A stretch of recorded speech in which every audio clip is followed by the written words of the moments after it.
more than 1,000 pets from more than 20 participating shelters. Most of the shelters are from throughout the greater Houston area, except one. This one right here. Colleen Harrington came to us from Brandywine Valley SPCA.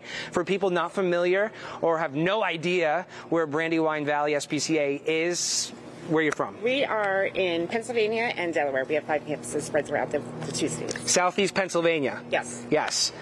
If people are familiar with Philadelphia, yep, that corner of the Keystone State, exactly, into Delaware. Yep. Talk to us about why you're here and the partnership with this event. So we have been the architects of the structure of mega adoption events. We have them in Pennsylvania and Delaware. We've been really successful, and we brought them to Houston to try and help our partners, Montgomery County Animal Shelter. We work with Petco Love.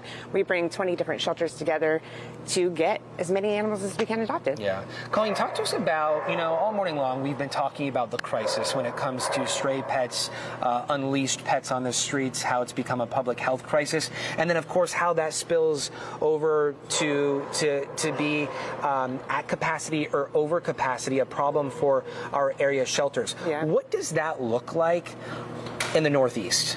We're sort of fortunate in the Northeast. We're not experiencing as much of a crisis, but we still have a lot of animals coming in, but we have a great community of adopters, and we're just trying to get them in homes, and off the streets, in the shelter, and into homes.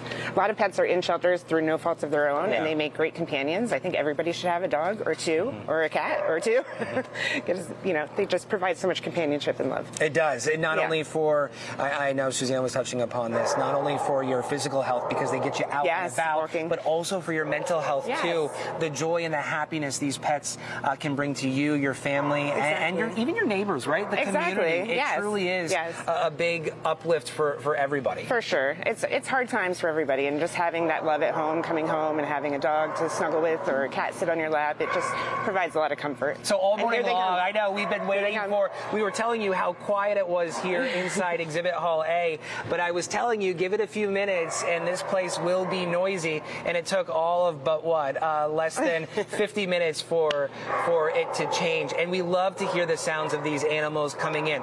So, I think we've spent enough time this morning talking about the problem, the issues. I want to talk about the solutions, and of course we've talked about the solutions throughout these conversations. One, the gold standard of all solutions, adoption. Adoption, yes, of course. Second, spay neuter. Spay neuter, or I was even thinking fostering too, right? Yes. If you can't adopt, perhaps foster. Yes. And those stays, that willingness to get involved can be very brief. It can be you showing up to, look at this.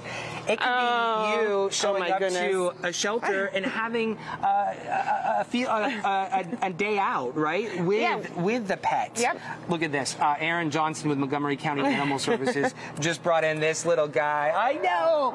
Producer Keon's going crazy in my ear right now.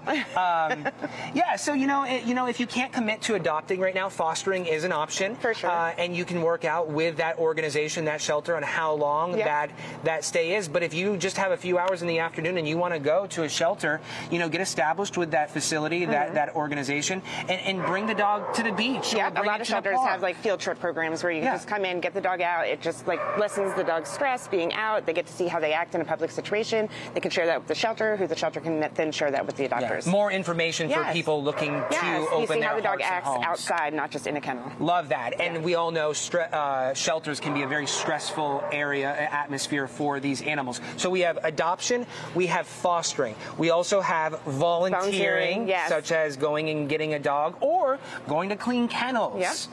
Yes, most shelters let volunteers do whatever they want to do. They just need the help. So whatever you are comfortable doing, you're welcome to come do. We have over 500 volunteers coming to help us this weekend at this mega adoption event. That's really incredible. And there are so many different types of opportunities for volunteering. So how little you want to get involved or how much you want to get involved, you can.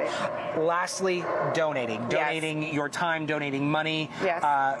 It can be a passion project. Of course, yes. I mean, it's expensive expensive to run these events, to run shelters, so any little bit helps. A lot of volunteers that maybe can't go into the shelter because they're allergic or they just don't want to, they do fundraising volunteer, which is great. Yeah, getting the word out. All morning we've been saying it takes a community, and this proves just that. Yes. Colleen Harrington with Brandywine Valley SPCA, we appreciate you, the work you're doing, and thank you so much for coming down to Houston. Thank you. Thank you for putting the spotlight on this. Participate in this event.